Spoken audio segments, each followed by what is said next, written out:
السلام علیکم، میں صبح خالق انشاءاللہ آپ لوگ ٹھیک ٹھاک ہوں گے، عید کی تیاریاں ہو رہی ہوں گی۔ اللہ تعالیٰ سب کو توفیق دے عید کی تیاریاں کرنے کی۔ اور ہم ظاہر ہے ہمارے زمانے میں، ہمارے بچپن میں عیدیں بہت اچھی ہوتی تھیں، بہت انتظار کیا جاتا تھا،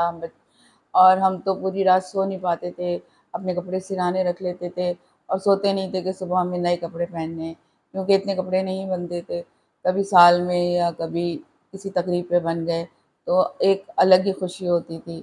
تو آج کل کے بچوں میں یہ چیز نظر نہیں آتی۔ آپ سمجھیں کہ یہ ویسے ہی تہوار ہے جو پہلے ہوتا تھا۔ آپ یہ عید کی خوشیاں سچے دل سے منائیں، کیونکہ اللہ تعالیٰ نے یہ عید دی اسی لیے کہ آپ لوگ خوشیاں منائیں۔ ٹھیک ہے، غم ہے، پریشانیاں ہیں، بہت بہت حالات خراب ہیں لوگوں کے، لیکن اپنی یہ ساری خوشیاں کھلے دل سے منائیں، چاہے جیسے بھی منا سکتے ہیں ان کو منانے کی کوشش کریں۔ جہاں تک حکومت کا تعلق ہے کہ ان کو اس بات سے کوئی غرض نہیں ہے کہ وہ لوگ تو اپنے حکومت میں آنے کے بعد ایک طرف ہو گئے ہیں، جو وعدے سب ختم ہو چکے ہیں،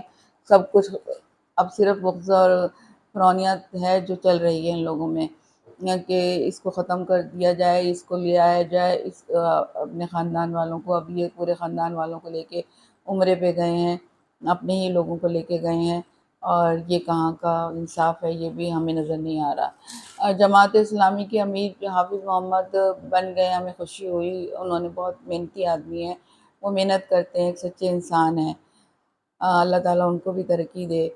ویسے ساری جماعتوں میں اس وقت اختلاف پایا جا رہا ہے، چاہے وہ نون لیگ کی ہوں، چاہے وہ پی ٹی آئی کی ہوں۔ آخر اتنا زیادہ گہما گہمی حکومت میں ہے کہ کوئی بھی سمجھ نہیں پا رہا کس کی حکومت ہے، کون چلا رہا ہے، کس طرح ہو رہی ہے، یہ بات کسی کو بھی سمجھ میں نہیں آ رہی کہ حکومت کون چلا رہا ہے اور کس طرح چل رہی ہے۔ بس ایک تکے سے حکومت چل رہی ہے، اور قرضے وغیرہ اسی طرح سے لے رہے ہیں، سب کچھ اسی طرح ہو رہا ہے، لیکن ملک کو کوئی فیسلٹیز نہیں دے رہے۔ کچھ بھی نظر نہیں آیا کہ کسی کے پاس کچھ نظر آیا ہو، کسی کو نوکریاں مل رہی ہوں، کسی کو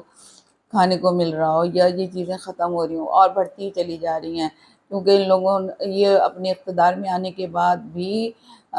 خوش نہیں ہیں، کیونکہ انہیں پتہ ہے ان کا ضمیر گوارا ہی نہیں کر رہا، کیونکہ وہ اقتدار میں ایک چوری کے اقتدار سے آئے ہیں۔ مریم نواز سڑکوں پہ گھوم لیں پھر لیں، پھر وہ بیٹھیں اور انہوں نے پھر اپنا بغض نکالا، اور انہوں نے نہ سندھ حکومت میں اس کی اسٹیل کی ڈور ہے، نہ ادھر ہے، نہ ادھر ہے، نہ پنجاب میں، کہیں بھی نہیں ہے، صرف خیبر پختونخوا میں، کیونکہ ان کو بہت زیادہ خیبر پختونخوا سے وہاں پی ٹی آئی کا ممبر ہے، تو وزیر ہے۔ تو میری سمجھ میں نہیں آتا کہ ان کا یہ بغض نفرت کب ختم ہوگی، کیا لوگ پاگل ہیں، سمجھتے نہیں ہیں ان باتوں کو؟ تو آپ یہ بتائیں، جب ڈور آئی تو آپ کی پولیس کہاں تھی؟ پولیس کو صرف آپ نے اپنے پروٹوکول پہ لگایا ہوا ہے، یا پی ٹی آئی کے لوگوں کو پکڑنے میں لگایا ہوا ہے۔ آپ جب یہ باتیں کرنے بیٹھتی ہیں نا تو کسی سے پوچھ لیا کریں میں بولوں بھی کہ نہیں بولوں، اپنی مرضی سے نہیں بولا کریں، اس سے آپ نفرتیں پیدا ہوتی ہیں۔ آپ بتائیں کہ پنجاب کراچی میں یا کہیں بھی کوئی ڈور پہ اگر مر رہے ہیں لوگ، تو آپ اس چیز کو ختم کرنے کی کوشش کریں۔ وہاں آپ یہ کیوں کہہ رہی ہیں کہ خیبر پختونخوا سے آ رہی ہے؟ میرے تو یہ بغض سمجھ میں نہیں آتا، یہ اتنی نفرت اور بغض آپ کے دل میں ہے، اقتدار لینے کے بعد بھی یہ نہیں ختم ہو رہا کہ آپ ایک سچے دل سے حکومت کریں، اور اسی طرح سے آپ نے جتنی بھی آپ کی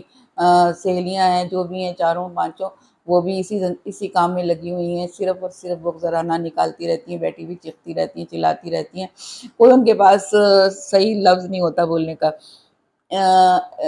جو کچھ لوگ عمران خان کے پاس مفاہمت کا پیغام لے کر گئے، لیکن عمران خان نے یہی کہہ دیا کہ ڈیالے جیل سے میری لاش ہی جائے گی۔ اب دیکھیں ایک سچا اور صاف انسان ایسا ہوتا ہے، وہ کہتے ہیں میں کسی صورت ڈیل نہیں کروں گا، میری لاش ہی جائے گی یہاں سے۔ یہ اس کو کہتے ہیں لیڈر، یہ نہیں کہ پل میں ہم تولا ہیں، پل میں ماشا ہیں، پل میں ہم ڈیل کر کے جا رہے ہیں، نواز شریف صاحب ڈیل کر کے جا رہے ہیں، ڈیل کر کے آ رہے ہیں، اور اتنے اس سے آئے، چاق و چوبند ہو کر آئے، لیکن پھر بیٹی کو اپنا وہ بنا کے چلے گئے، جبکہ بیٹی کو کچھ بھی نہیں آتا۔ ان کے دل میں انا اور بغض بھری ہوئی ہے، وہ کہیں کسی صورت نکلنے کے لیے تیار نہیں ہے۔ خدا را آپ اللہ کے گھر میں ہیں، سوچیں ان باتوں کو کہ میرے دل میں اتنا بغض رہنا کب نکلے گا، آپ کو سب کچھ مل گیا، اب تو آپ چھوڑ دیں ان باتوں کو۔ آپ جب بھی کوئی تقریر کرنے ابھی بھی آتی ہیں تو آپ 9 مئی کا تذکرہ کیے بغیر نہیں جاتی۔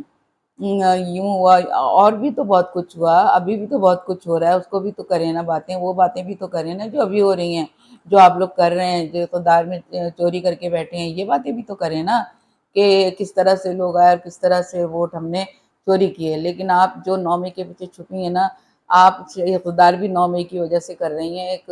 وہ لا کے کہ کبھی بھی کوئی بات تو 9 مئی میں یہ کر دیا، 9 مئی میں وہ کر دیا، 9 مئی میں ابھی بھی اقتدار ملنے کے بعد بھی آپ کا 9 مئی کا بغض نہیں گیا، اور نہ آپ کی سہیلیوں کا۔ نون لیگ واحد پارٹی ہے جو سوائے بغض کی باتوں کے علاوہ کوئی بات نہیں کرتی اور سیٹوں پہ آ کے بیٹھ گئی ہیں۔ خدا را اپنے آپ کو سنبھالنے کی کوشش کریں، سمجھیں کہ آپ حکومت میں اگر ہیں، جیسے تیسے بھی آئے ہیں تو حکومت کو چلانے کی کوشش کریں، لوگوں کو خوشحال کریں، لوگوں سے ہمدردیاں لیں، لوگوں سے نفرتیں نہ لیں۔ نفرتیں بہت برا انجام ہوتا ہے ان نفرتوں کا، نفرتیں نہ پالیں، آپ لوگوں کے لیے اچھی باتیں کریں تاکہ لوگوں کے دلوں میں آپ کے لیے تھوڑی سی عزت پیدا ہو، لیکن آپ لوگ یہ نہیں چاہتے کیونکہ آپ کی نفرتیں بہت زیادہ ہیں، اتنی زیادہ ہیں جو ختم ہونے کا نام نہیں لے رہی۔ اللہ تعالیٰ آپ کو ہدایت دے۔ خدا حافظ۔